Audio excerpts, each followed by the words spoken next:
show. Welcome to episode 106 of the Gluttons For Punishment Podcast, or GFP, a Toronto Maple Leafs and NHL podcast hosted by Michael Lepore and Anthony Bruno. Thank you so much for listening and watching us on YouTube as well. Some big news in Leafland. The Toronto Maple Leafs have a new general manager, and his name is Brad Treliving. It was a very emotional time for the Leafs organization, Leaf fans, when they fired Kyle Dubas. No one knew the direction of the club, what Shanahan was going to do. It felt like a really weird time, but it feels like things are finally falling into place now. And it happened pretty quickly, honestly. So Treliving is the guy. He's coming in. We are going to give you our thoughts and opinions on the Leafs' new general manager. We are also going to talk about Kyle Dubas joining the Pittsburgh Penguins as their new president of hockey operations. And then, of course, we are also going to preview and give our official predictions for the Stanley Cup Final between the Vegas Golden Knights and Florida Panthers. But before we get into all that, it is officially time to welcome in my partner in crime, Mr. Michael Lepore. How you doing, man? Always doing well while we're recording a pod. Anthony Bruno. New era for Toronto Maple Leafs and the Toronto Maple Leafs fans. Let's hope it's not another era of misery as Brad Treliving comes in with the belt to lead the way. Like you said, man, things feel like they're kind of coming into place for Leafs and Leafs fans. And you tell me, Bruno, I feel like the tension has kind of subsided a bit for Leafs fans. Like, I know almost as time's moving forward, I'm seeing the opinions kind of gradually get softer as everyone gets that loss out of their system. What do you think? Couldn't agree more. I think emotions were really high, and there were some really tense times right after the Leafs got eliminated by the Panthers, and people were freaking out, saying blow up the core four, trade this guy, trade that guy, fire Sheldon Keefe, fire Kyle Dubas. I mean, takes were coming from left, right, and center. But I think you're right. I think everyone's kind of calmed down. We've all taken a deep breath, and now we're ready to attack this new era with Treliving at the helm. Yeah. All right, man. Let's just jump right into it. Yeah. So as I said, like, no one really knew like a week ago what was going to happen here. Like, what direction were the Leafs going to go? Now, Shanahan did give us a hint. He said that he wanted an experienced guy. But then again, it's like, did we trust Brendan Shanahan when he said that? I mean, not necessarily, because it almost felt like some sort of shady things may have been happening behind the scenes. Like, just the whole process with Dubas and Shanahan and the back and forth and how it all fell apart at the 11th hour. It just didn't sit right with a lot of people in Leafs Nation. So you didn't really know what to believe, honestly. But Shanahan was true to his word. He wanted someone experienced. He brings in Brad Treliving, who was the GM of the Calgary Flames for 9 seasons. They made the playoffs in 5 of the 9 seasons with him at the helm. You know, I can go through all his trades and the best moves he made and the worst moves, and we'll get into some of that. But Lepore, just your initial thoughts on the Leafs making this hire, because from my perspective, of all the experienced guys who were available, I think it's clear, and I even felt this way when we recorded the last show, that Treliving of that group was the best option. Yeah.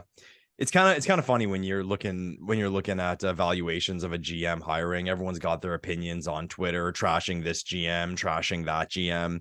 But when you step back and actually look at a situation like this, well, anyone that's available either doesn't have any experience or was fired. There's never this, or very rarely, this hotshot guy you stole. I mean, I guess we were excited with when Brian Burke came in because of all the momentum, and Dubas kind of came through the minors with us to become GM. But it was going to be a guy who had a track record of, I hate to say failure, but at the end of the day, when a GM and an organization part ways, it's not a good thing. But with Treliving, I mean, he's got the experience, like Shanny said, so off we go. I think it's tough, and again, we're seeing a lot of it on Twitter. I don't like when people go through a GM's track record of deals, because we'll look at Kyle Dubas as an example.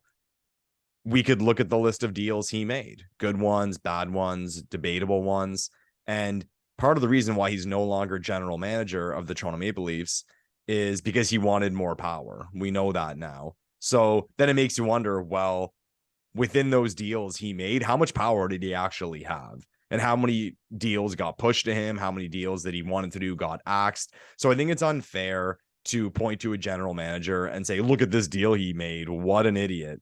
There are outside influences to the ends of the earth, things that we don't know about. But as far as Treliving goes and the media conference today, there were three things that jumped out to me. And I never like to go too deep into what's said in the media by players and coaches and GMs and presidents, because it's all PR. They're all there to say the right thing. And Treliving even kind of joked about that today, saying everyone comes in here saying, oh, it's the Leafs, right? And of course, you got to say that because of the environment. But the first thing I liked was he made the point to say that talent is really hard to find. So as much as that's true, it applies to the Toronto Maple Leafs. And I'm not going to say there was some underlying thing here, but what he plans to do with the core four. But it gives me some peace knowing that he's aware of this situation and he can't just give somebody away. And then on that topic, he followed it up, but by saying that being different doesn't necessarily make you better. So while everyone know trade Nylander, well, that doesn't necessarily make us better, right? And we've had that opinion here on this podcast where people say, oh, Marner makes too much. You should have one forward and one defenseman. Well, does a lesser forward and an average defenseman make you better? Maybe, but you don't know for sure. And the third thing he said that I really appreciated was, and it's funny because it kind of ties away from the first 2 points, is it's about the Leafs. Every move I make, every decision I make, and the authority I can push has to do with the Toronto Maple Leafs. It's not about the players. There's no relationships here. We often joke about the Toronto Maple Leafs and how they're run like a corporation. So again, I appreciated him saying this is about the Toronto Maple Leafs and this is about us getting to the next level. I thought his press conference was phenomenal, and I expected nothing less because I've seen plenty of Brad Treliving press conferences during his time as Flames GM. He's very well spoken. Yeah. He's well composed. He's intelligent. He's articulate. He knows what he's doing. And I think that's very important to have all of those qualities, especially when you have this sort of job. Like, this is a high profile job. Again, like we were talking about this on the last show, and there were so many haters that were clapping back at us in the comments. Treliving said it himself. Like, I heard his interview on TSN radio as well. And he said, like, it felt different when I walked into the building and you see the logo on the floor in the dressing room and they're walking you through and you're meeting other people in the organization. He's like, it just feels different. He's like, no disrespect to the places I've been in the past, but he said, you know, and he says that he's not an emotional guy, but it really hit him hard today. Like, wow, I am the GM of the Toronto Maple Leafs now. Like, this is next level. And again, not that his job in Calgary was some, you know, low tier job. Like, he was the GM of a Canadian NHL team. Like, that's one of the most high profile jobs in the league. And now this is taking it to the next level. And again, you could joke all you want about the Leafs not winning anything in the last, what is it now, 56 years? Who's counting? So, but anyway, no, what I loved is what you mentioned there, Lepore. He said that there's already a lot of talent on this team, and he is not going to come in here and make a move for the sake of making a move. And I love to hear that, because as much as Leaf fans think that this core is broken and they can't win anything, this is a team that has made the playoffs 7 consecutive years since Matthews, Marner, and Nylander had their rookie seasons in the NHL. That is unprecedented. These guys are all still in their mid-20s. Nylander is 1 year older than Matthews and Marner. They're all 25, 26. I know John Tavares is in his 30s now. Think about Alexander Ovechkin. He made it out of the second round once in his entire career, and that was the year the Capitals won the Stanley Cup. Yeah. So Treliving was preaching this. He's like, you have to put your team in a position every year to knock on the door, knock on the door, knock on the door. And then you hope one of those years things fall into place and you're able to win. And I know Leaf fans have heard the same song and dance forever, going back to the Dubas era and before that. It's like, no, we have the talent in place. Like, eventually we're going to break through. But that's what Treliving was preaching. He said, there's a good team. And he even said, like, Sheldon Keefe is a good coach. He's like, the last 2 seasons, the Leafs were a 115-point and a 111-point team. And he goes, I'm not coming in with any preconceived notions about Sheldon Keefe. Like, I'm coming in here and I think he's a good coach, and I'm going to talk to him and we're going to go through the process, and I'm going to make my decision in terms of, whether I got to move on from him or not. But it seems like he's going to stick with the core four. He's going to stick with Sheldon Keefe. And it seems like he's really going to take a patient approach here, and he's not just going to blow up the team because, Billy Bob 64 on Twitter wrote a thread and says that the Leafs should trade Austin Matthews and Mitch Marner. Yeah. Did you see here? Here is the point he made. I think it came up when someone brought up the Tkachuk trade, and I forget exactly how we worded it, but what he said was, you don't trade a talented player who's in his mid 20s. So it's like, like making a point there, eh, Brad? But also with regard to Treliving, I mean, if you look at this job he's walking into, and even beyond it being the Toronto Maple Leafs, a major franchise, it's a pretty good spot to be in. And even beyond this team, like you just said, Bruno, you're coming into a situation where this team had 115 points, then had 111 points. Okay.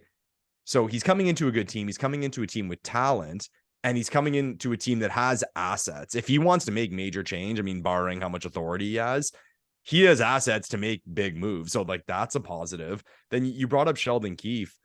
And again, it goes with these players as well. He's got a leash. He's got a leash in this situation. Like, again, as you calm down, and the day the season ended, everyone's like, Keefe's gone. Everyone's reactions, Keefe's even gone. I thought Keefe's days were numbered as well, but before I heard Treliving talk today. Me too. So if you're Treliving coming into this situation, why would you not at least see how it goes, see the environment, and you have another coach in your back pocket? You're allowed 1, 2, whatever firings people want to say. So that's a plus for this position. And then there is the topic of the core four.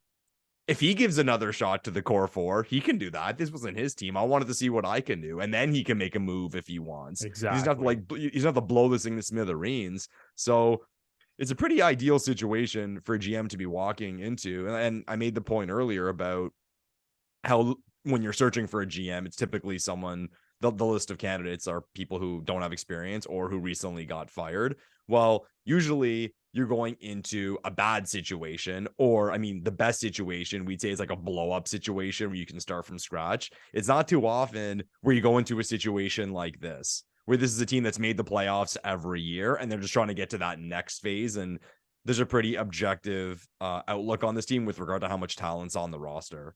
Yeah, he talked about how excited he is for all the points that we just mentioned, right? Like, this is not a team that has been scratching and crawling, trying to get into the playoffs, and a team that is lacking star level talent, a team that, has a head coach who's a complete disaster and isn't getting along well with the players. Like, it's pretty much an ideal situation across the board for a new GM. And he even mentioned when he took the job in Calgary, he inherited Bob Hartley as his head coach, and he did not fire him. And I believe Bob Hartley won Coach of the Year. He said that he did. That first year that Treliving was the GM of the Calgary Flames. So maybe that's an indication that he is going to keep Sheldon Keefe.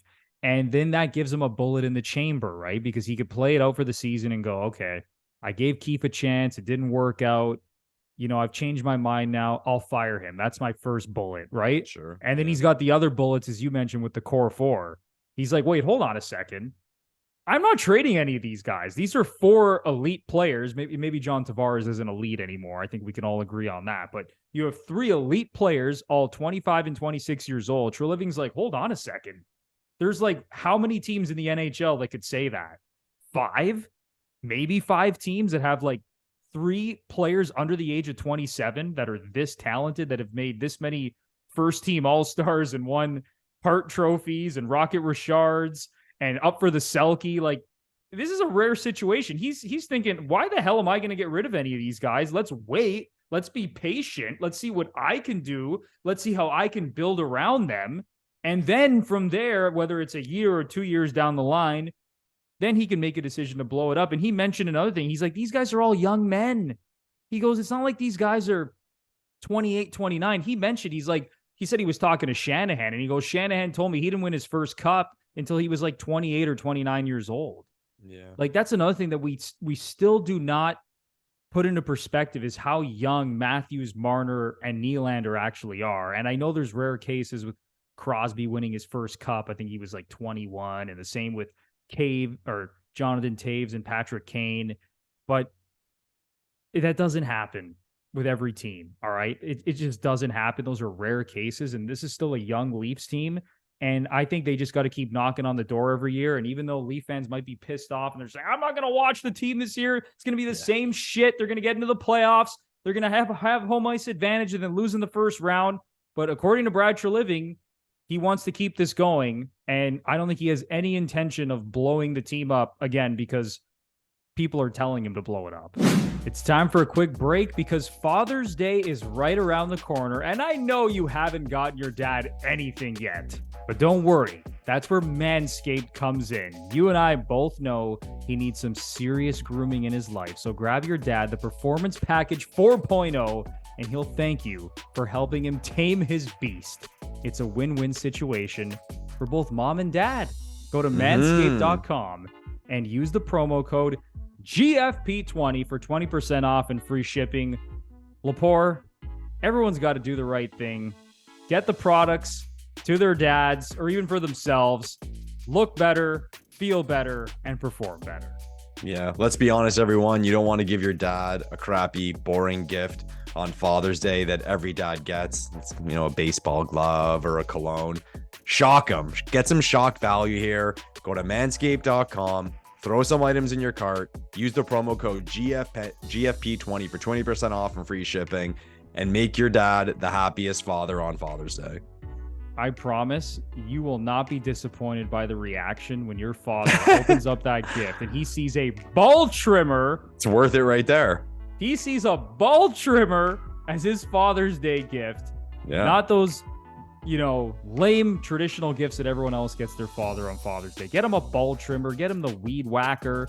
Get him anything from the Manscaped website. They have amazing products. And like I said, you're going to look good, feel good, and perform good. So once again, get 20% off and free shipping at manscaped.com using the promo code GFP20. That is 20% off and free shipping using the promo code GFP20 at manscaped.com.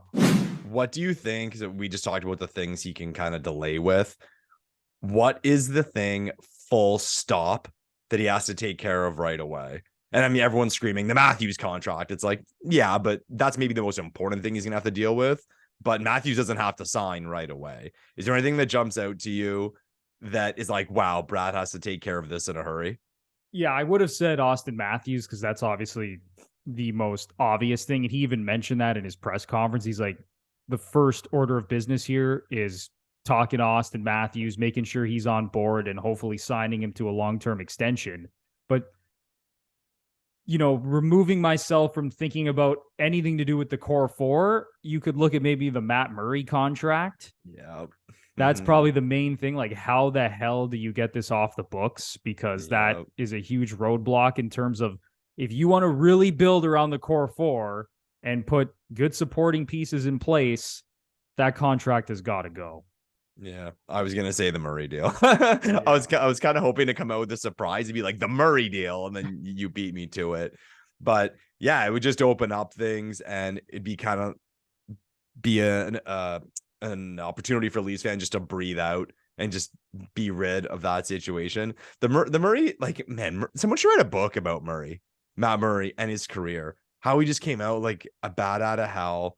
And I remember, you see those Team Canada predictions on TSN and Sportsnet. He was always there. Here's this young kid who's got 2 Stanley Cups. You think he's going to be the long-term goalie in Pittsburgh. They let go of Fleury because of him. They exposed him in the draft and lost him. And then just year by year by year. And the thing is, like, because hockey's so stupid, as we always say, there's that thing you hold on to. So he wasn't good his last couple of years in Pittsburgh. He goes to the Sens, and you're thinking, okay, young, upcoming, talented team. He should be motivated. And heck, this guy's won 2 Stanley Cups. So you get positive vibes. Like, man, he can turn this around. He'll turn it around. He doesn't. He was a disaster in Ottawa. They hate him in this city everywhere I go. And then he comes to Toronto, and here we were. I remember people were pretty pissed off at the return or the trade, I will say, because we thought we were going to get something greater for taking him on. But again, you look and you're like, wow, okay, he does have experience. Maybe he just needs a better opportunity. And no, he's flopped again. And we can debate and talk about how much it has to do with health. But I don't know, man. If we can blast Murray into the sun, if you had to bet right now, is he getting another contract in the NHL? That's not like $1 million, a 1-year deal at $1 million. I think he's going to get another NHL contract, but I agree. And it's not even based on his talent. The guy can't stay healthy to save his life. I cannot see him getting more than like $1 million, $1.5 million on like a 1 or 2 year deal. Like, look at Ilya Samsonov, right? First round pick, hot shot prospect. You know, his career falls apart in Washington, and all of a sudden he's signing a 1-year deal in his mid-20s. So with Murray, yeah, I mean, if that guy can't prove that he can stay healthy, I can't see him signing for anything more than $2 million on a short-term deal with his next team. Yeah, maybe we see Murray playing for St. Petersburg in a hurry. Actually, with what's going, with what's going on over there, maybe Sweden or Switzerland or Germany is a better opportunity than the KHL. It's too bad, honestly, how the Murray situation played out. But is there anything else that you think he has to really, fix immediately? Because obviously, like, okay, there's the core 4, but there's 10 unrestricted free agents on this team as well. Yeah. So he's got a lot of work to do, because one of the things that Kyle Dubas did so well was finding those bargains, those players who didn't quite pan out, with their first teams, and they became unrestricted free agents at 25 because they weren't tendered a qualifying offer. He was notorious for grabbing guys like that, giving them a second chance. He was really good at that. So now Treliving kind of has to do the same thing, where he's got to go digging for value here. And I think that's almost tougher than making a big trade or grabbing a star player. Yeah, especially with, like you said, Kyle Dubas being really good at that. So our expectations are high. Here comes our ego. We're the Toronto Maple Leafs. You should be able to convince guys to come here out the cheap, or convince guys that it's a good opportunity to boost their career out the cheap. So we'll see. I mean, the lineup is going to look different. I don't think Leafs fans realize how different this lineup's going to look. And that should be a motivating factor for Treliving, because even if he doesn't move a major piece, he can really put his stamp on the team. But that's a lot of work, man. And free agency is coming fast. So he has to get on the phone quick with agents and players to figure out, for the players who the players who are free agents and are tied to the Leafs, if they want to stay and what they want to sign for. And then how do we fill in the spots with the regarding the guys who leave? Before we move on from Treliving Lepore, I want to ask you this. Are you concerned at all with anything from his past in terms of the moves that he has made?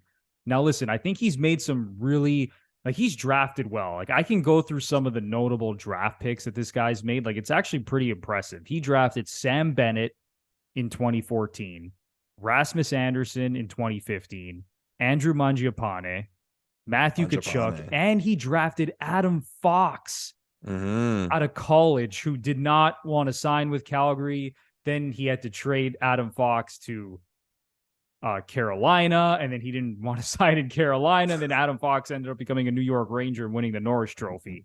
Yeah. He's got a pretty good track record of drafting well. In terms of some of the things he's done bad, and listen, I do not want to classify the Tkachuk to the Panthers for Huberdeau and Mackenzie Weegar trade as a bad trade, because first of all, the Flames had a better season than the Florida Panthers, even though they didn't make the playoffs. I think they finished with 1 more point than Florida. They did. And literally, it was the opposite end of the spectrum for both teams in terms of outcomes for that trade. You had Tkachuk getting to the Cup Final and scoring all these game-winning goals and having a 100-point season again. And then you had Jonathan Huberdeau getting his ice time slashed, going from 115 points to a 60-point player. It was like opposite ends of the spectrum.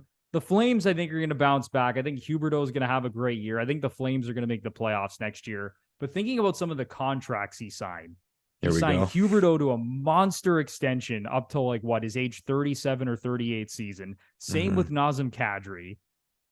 Blake Coleman, he gave him a big contract after coming that's probably his worst one. Two cups with the Lightning. There's a couple other ones I'm forgetting as well. Mackenzie Weegar, he signed him to an extension. So like, are you worried about some of the decisions that he's made in the past and that like trickling into his new job here in Toronto? Yeah, the hot topic on Twitter was going through these lists, and a lot of people were pointing out that he gives extensions to guys on the wrong side. In today's NHL, it's not the wrong side of 30, it's the wrong side of 25, giving them these long extensions, and also extensions to guys who aren't top 6 forwards or aren't top 2 defensemen. So, like, why are you doing that? So I'd be lying if I said it doesn't make me a little anxious, but I'm a Maple Leafs fan. I'm good at that, at being anxious. But as I said before, I'm not going to judge specific deals. I'm going to give any GM a clean slate. There's also the matter of influence, right? I mean, we can trash Dubas and moves he made, but there was a lot of good he did. And there was a lot of good he did with regard to the culture of the organization and the staff. Here you have Treliving coming in. Just based on the surrounding parties, his ego just can't run wild. He's Brendan Shanahan. He had Brendan Shanahan today sitting to his right. And then you have Brandon Pridham, who wrote the salary cap.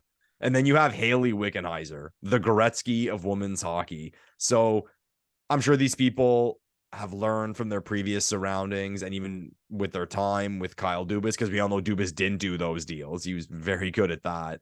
So am I concerned? I mean, again, it's not ideal to see these deals thrown in your face of what this guy gave away. But at the same time, I'm going to give him a clean slate because it's a new city, it's a new team, it's a new opportunity. And like I said, there's all those outside influences helping him with these decisions. And thinking about all those contracts that were recently signed, by the way, in Calgary, like this is a guy who was in his 9th season as GM. He was in a very difficult spot. Now, they let Gaudreau walk in free agency, which was a mistake, but Matthew Tkachuk came to them early, requested a trade. They made it happen. He got the best return possible. 98% of the hockey community thought that was a great trade for Calgary. It was amazing when it was trade. made. Amazing. And you're an absolute liar if you're saying that you knew that was going to be a bad trade. Like that is total you going back into the past. And that's just bullshit. All right. Like no one thought that was a bad trade for the Calgary Flames, but he signed all those deals. Cause I mean, he probably thought like, all right, this is it. This is the team. I don't know how much longer I'm going to be here. I just made this massive trade. We got a pretty good team in place. And then it all went to shit with Daryl Sutter and the players hated his guts. And now he's out and Treliving's out. I just think it was like a unique situation. And I don't think he signed those contracts thinking like, these are all great contracts. Like all these guys signed into their mid to late 30s. I don't think he was thinking like that. I think it was more of like a short-term mindset from his perspective. I think he's smart enough to avoid maybe those same mistakes here in Toronto, but we'll see. I mean, the guy's also made some nice moves too. Like he traded for Tyler Toffoli at the deadline in 2022. When he traded Dougie Hamilton, and actually Adam Fox was a part of that deal as well, to Carolina, he got Elias Lindholm and Noah Hannafin, who are very important players for the Flames. He's done some really good things. So I think all in all, Lepore, I'm completely cool with this guy as the new GM. I think he's going to do a good job. I think he's got experience. Another thing I like that he said is that it's all about relationship building. His relationship with the star players, with the staff, and the whole team in general, not just the star players, right? Like he wants to create a good culture here. I think he's coming in with a level head. He's not going to blow up the team. He's not going to make some splashy move just to get on the front page of a newspaper. I shouldn't say the newspaper, like to get on the front page of a blog or a website. That's what I should say, not the newspaper. Say your age, Bruno. But I mean, yeah, I saw. Listen, I'm happy. I'm happy with the move. And a couple of weeks ago, no one was really sure how this was going to pan out. But after hearing Treliving talk and letting the dust settle on the season, I'm a happy camper right now, Lepore. Say you're optimistic? I'm optimistic. Okay, that's fair. I said a few shows ago I'm done being optimistic with this team, so I'm just sitting here staying neutral. Okay, well, that's fair. That's fair. I mean, we'll see what he does, right? I mean, there's a big month coming up here. Free agency, the draft, and Treliving is going to be restricted when it comes to the draft because of his contract with Calgary. Like, at this point, he can't attend the draft. It's a weird situation. I don't know what's going to stop him. That's bullshit. That's one of those things where you question, why are there these rules? Because like he's not going to use what he knows and spill it to somebody else to benefit the team he now manages. Like, give me a break. It's the stupidest thing. And you're telling me this guy can't send a text or he can't make a phone call during the draft and be like, hey, like I'm a big fan of this player. Like, if we're deciding between player A and B, like, take player A. Like, you're telling me he can't communicate that from his house or wherever the hell he's going to be. The geniuses on Twitter, how is he going to make trades at the I'm like, oh my God, you guys really were saying this? It's the year 2023. Yeah, come on. He'll be on Zoom on the computer on Brendan's laptop right in front of him. All right, Lepore. So you're staying neutral. I'm usually optimistic. That's why everyone loves you so much. I don't know about that. I think it's the other way around on this podcast. I think I'm the villain of the podcast most of the time. Well, especially to Oilers and Flames and Habs and Senators fans. But anyway, I digress, Lepore. Let's move on now to Kyle Dubas. Sure, Kyle. So this is also massive news in the hockey world. It happened one day apart. Treliving was named GM of the Leafs, and then the next day, Kyle Dubas named the president of hockey operations for the Pittsburgh Penguins. And they had their press conferences, their introductory press conferences on the exact same day. It's just funny how that works out. But my initial take on the situation, Lepore, is that Kyle Dubas knew exactly what he was doing. And now the situation has become a lot clearer. It is 100% clear to me that this guy knew that he had this opportunity in his back pocket. And I think that's why he pushed the envelope a little bit and tried to push his luck and get a little bit more money and ask for more autonomy from Brendan Shanahan, because I think he knew that the Penguins were pursuing him. And there were rumors like going back a month, 2 months ago that the Penguins were interested in Dubas. As soon as they cleaned out their front office, like the first thing you heard in the media was Kyle Dubas to Pittsburgh. So I think he used that as leverage, and I think he was okay with not being the GM of the Leafs, and it all worked out for Mr. Kyle Dubas because he got a promotion, he probably got more money, and now he's in a pretty good situation as Sidney Crosby and Evgeny Malkin's general manager. And I know the team has maybe a lot more work to do than the Leafs do, for example, but pretty good spot for Mr. Kyle Dubas. Yeah, and especially with the title, president of hockey operations, people, of course, everyone's going to talk about Sid and Malkin and Sullivan and Letang and those names and say, this team has to win now. And yeah, that's the goal. I'm sure Sid wants another cup or 2 or 3 before he retires. So there's the pressure with Kyle there, but he wouldn't have been given that title unless a long-term vision was in place for him with this organization. The job itself in the short term, I guess it's pretty similar to the situation he had in Toronto. His core pieces are there, his stars are there, and he was asked about them. And he said, I would bet on them. So in typical Kyle Dubas fashion, he's going to stick with his guns. So he's got to fill out the rest. So it's going to be interesting to see how it plays out. And of course, it's going to be fun because you're going to have the Dubas fans saying, I told you so every time he makes a good deal or something works out for the Penguins. And you're going to have the Dubas haters screaming anytime a deal doesn't go their way. So if there's one thing, if there's one thing this fan base needed is to follow another GM to day in, day out and judge all their moves just to make us feel good or bad about ourselves. But he's president of hockey operations for the Pittsburgh Penguins. I've been to Pretty Pittsburgh. impressive. Yeah, man. I was in Pittsburgh a couple years back for a bachelor party, first time there. It's a cool town, man. It's a cool town. We stayed right by the Penguins arena, the brand new arena. It's beautiful. Went down to see a ball game, go see the Pirates. Beautiful, beautiful new park. It's not a big city, but it's not necessarily a small city either. And what everyone knows about Pittsburgh is, even beyond them being successful, they love their teams. The Steelers are everywhere. Everyone loves the Penguins. It'd actually be an interesting poll. And Penguins fans, if you're listening, comment down below or watching on YouTube. Of all the major American cities, like the point I always make about the Leafs, and here comes the hate rage again, is Toronto is not necessarily the biggest city in North America, but it's the biggest city in North America where the hockey team is the most important team. That's what I've always said. And that is an objective slam dunk truth, no matter how much people want to debate about that. In New York, the Knicks and the Yankees are more important than the Rangers, the Giants and the Jets. In LA, I don't even want to compare the Kings to the Lakers and the Dodgers. In Toronto, number one is the Maple Leafs. But as far as Pittsburgh goes, I mean, I would say that, I mean, they don't have a basketball team. I would say that, of course, and everyone would agree the Steelers are prime 1A, but I think they really do love their Penguins. I mean, they've won, so that helps.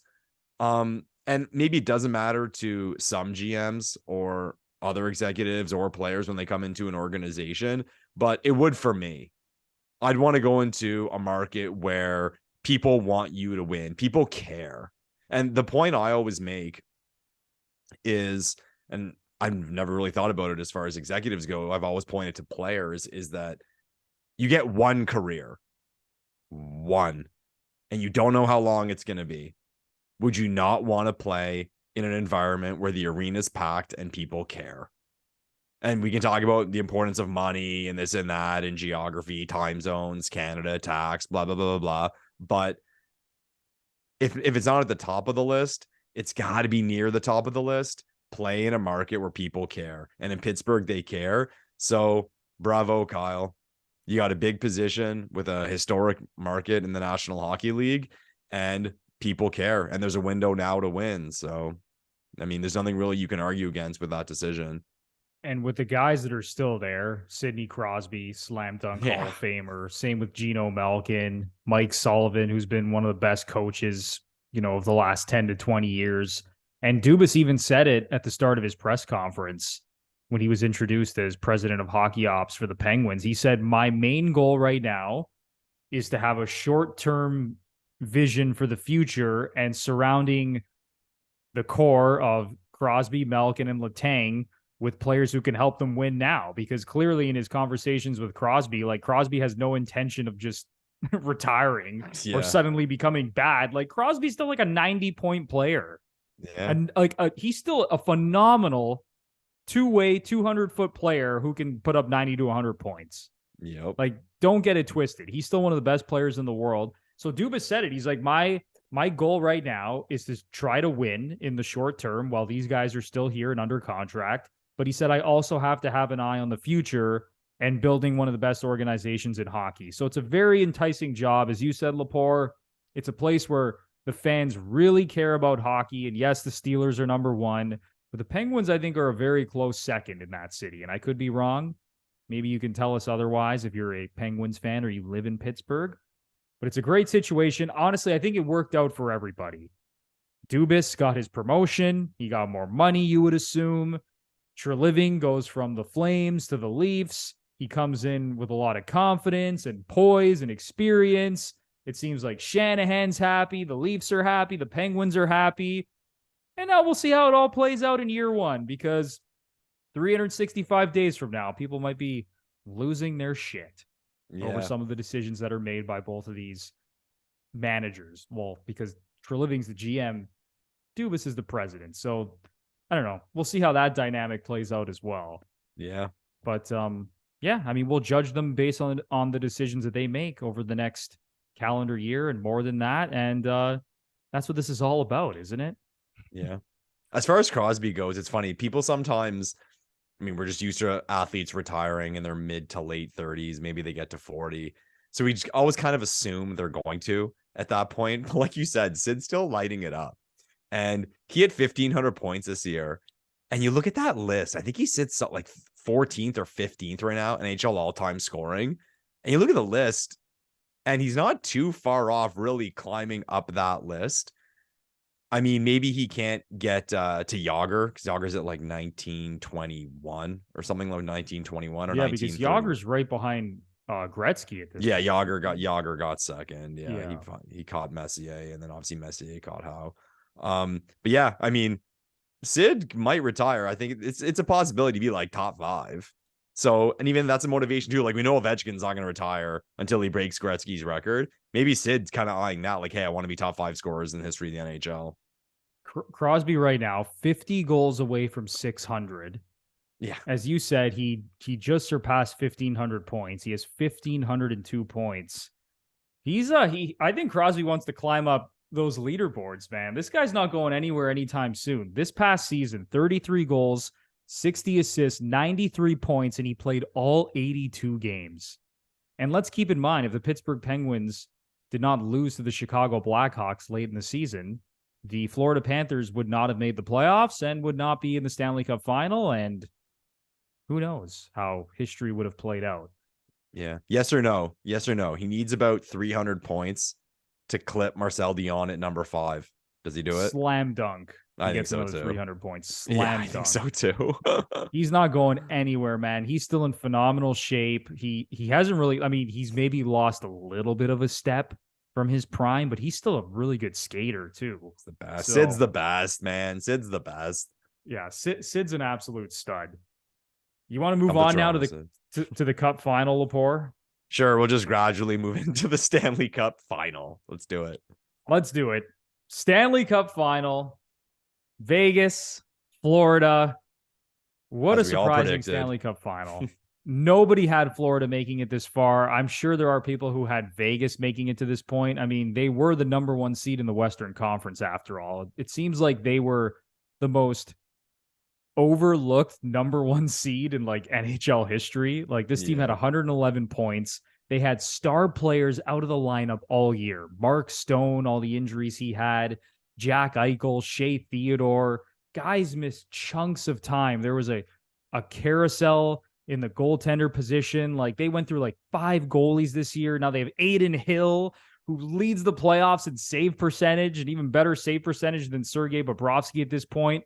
This team is now fully healthy, and they look like an absolute juggernaut. And then you have Florida, who just keeps winning 1-goal games. They're undefeated in overtime. Matthew Tkachuk keeps scoring big moment goals in the biggest games of the year. And Bobrovsky, according to MoneyPuck.com, leading the playoffs right now with 19.7 goals saved above expected. Insanity. So what are your initial thoughts on this Cup Final before we get into our predictions, which we'll do in a little bit? It's fun. I mean, you've stories, which you're always hoping for, is stories in a Stanley Cup Final. You have a goalie that's come out of absolutely nowhere and gone batshit crazy, looking like Patrick Waugh, Marty Brodeur, Dominic Hasek, all rolled into one. And it's an 8 seed. So you can get on that train, and I'm sure a lot of people are just rooting for the 8 seed to win because it'll be cool. And some people just cheer for chaos.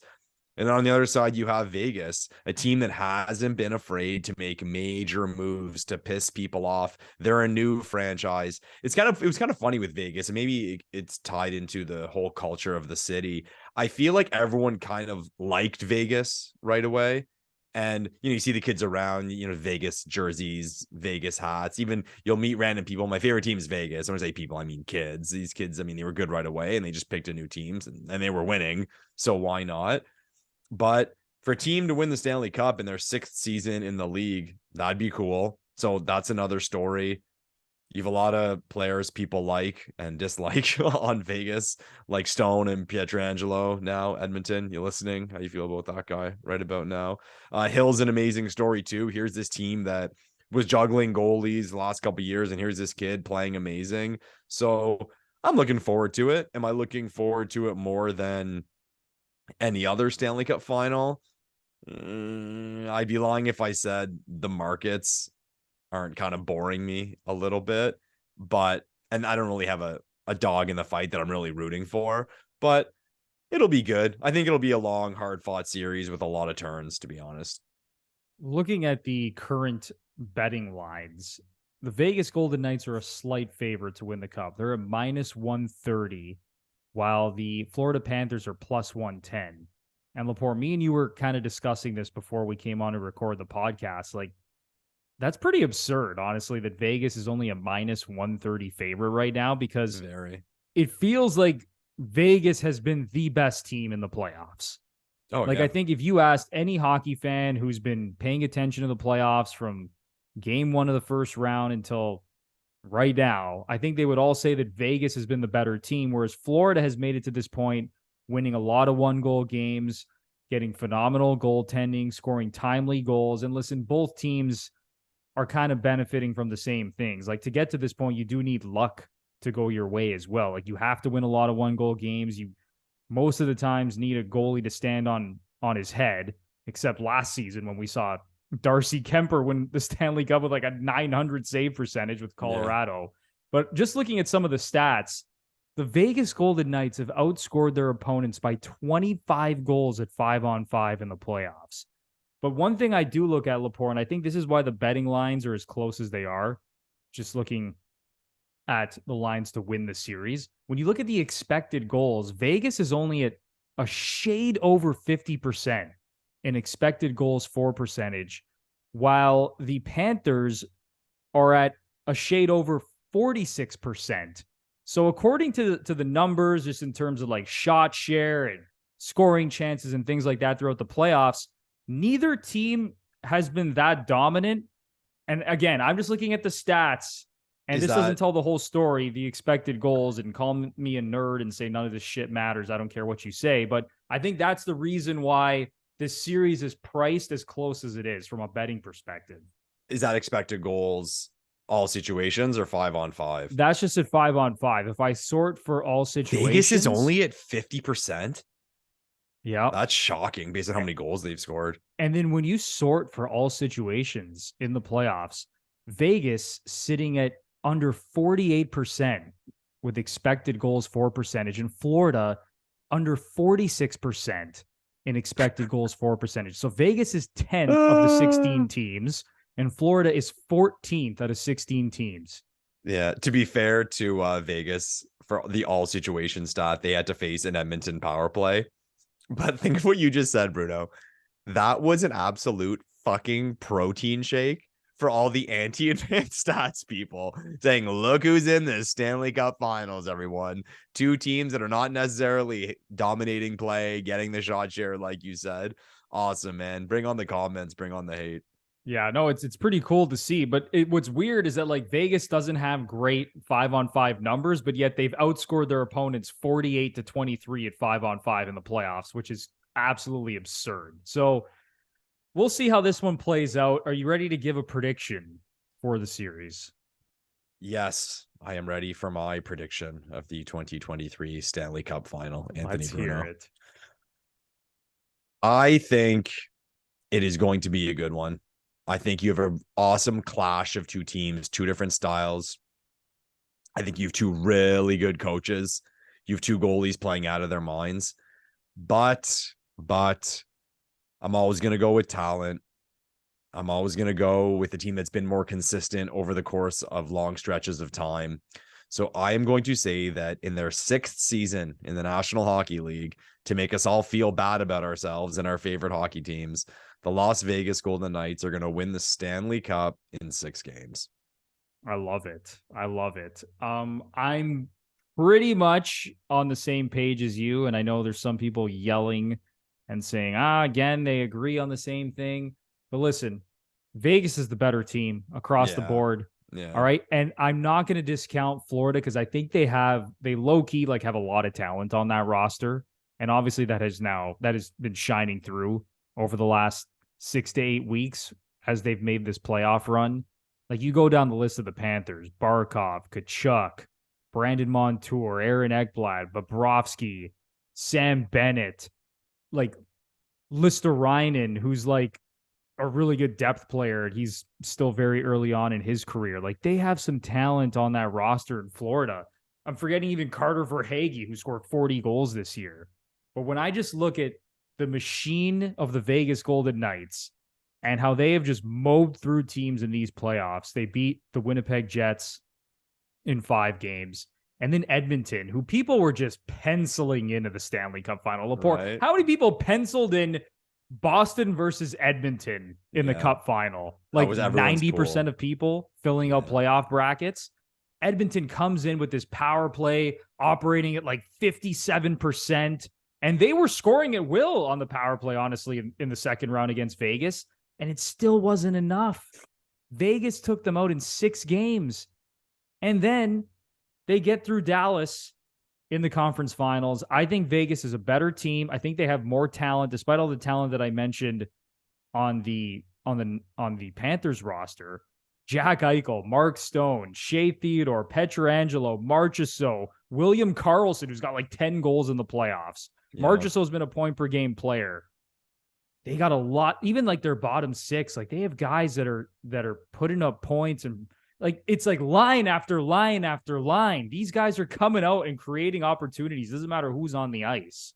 Bro, that fourth line they have is insane. Again, I mentioned watching teams or certain teams that make you feel bad about yourself. When you watch that fourth line and how much speed they have and the scoring chances they create, you're like that's like our second line, not our fourth line, but impressive. And I think it's one of those cases with Vegas too, where they're in the West.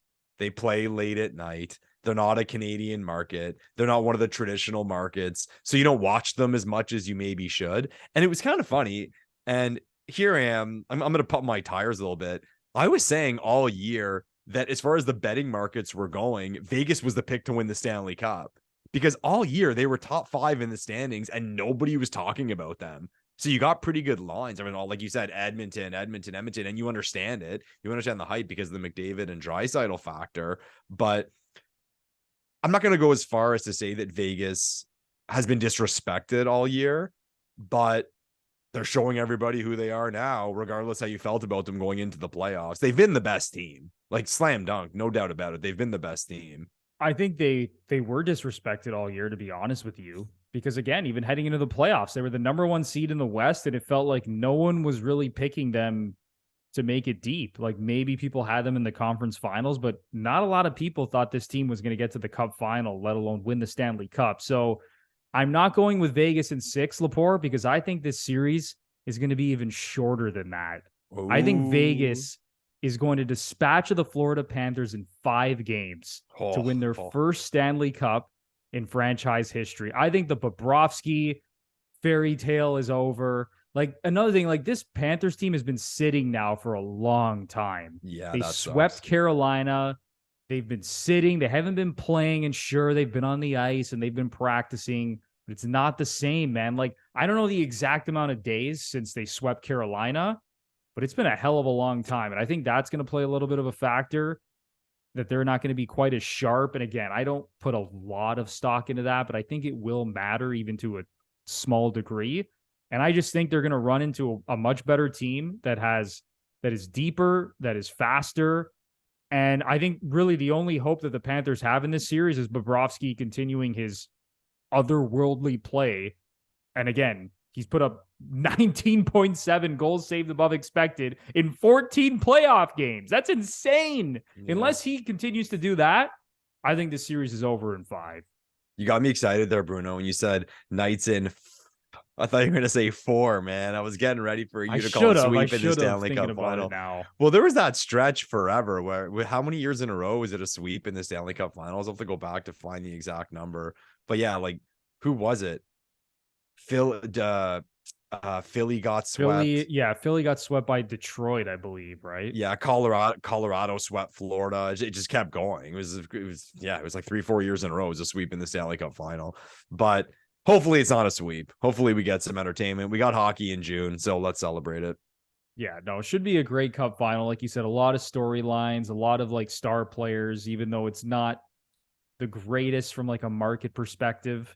Just thinking about the biggest markets that could be in in this series, but it's still this is not the worst Stanley Cup final. All right. It could have been a lot worse than Vegas versus Florida. Lepore, is there anything else you want to get off your chest before we wrap up this podcast? No, I think I'm good. I think I just may have made a mistake though. Did I say Jersey got swept? It was the opposite. Jersey swept Detroit.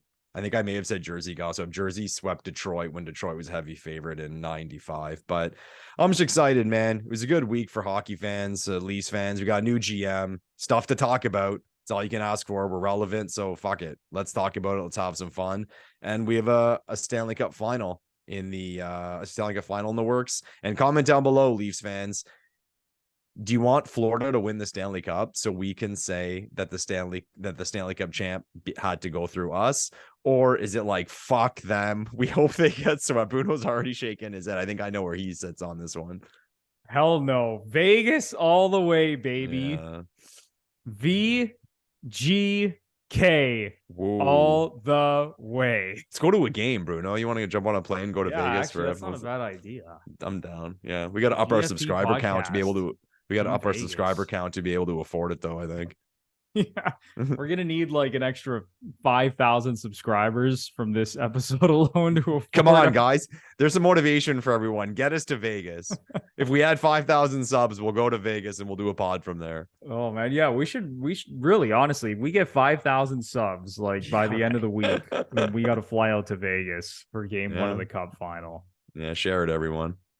But no, I'm right there with you, Lepore. Exciting time of year. A lot to be excited about over the next month, specifically, as we mentioned, with free agency and the draft. And we'll see if there's any fireworks in Leafland. It doesn't seem like there's going to be, just based on everything that we talked about and hearing Brad Treliving address the media and the public for the first time. But we'll see. Who knows? I mean, Treliving comes in and maybe a couple conversations later and maybe a big move happens. So we'll see how that all plays out.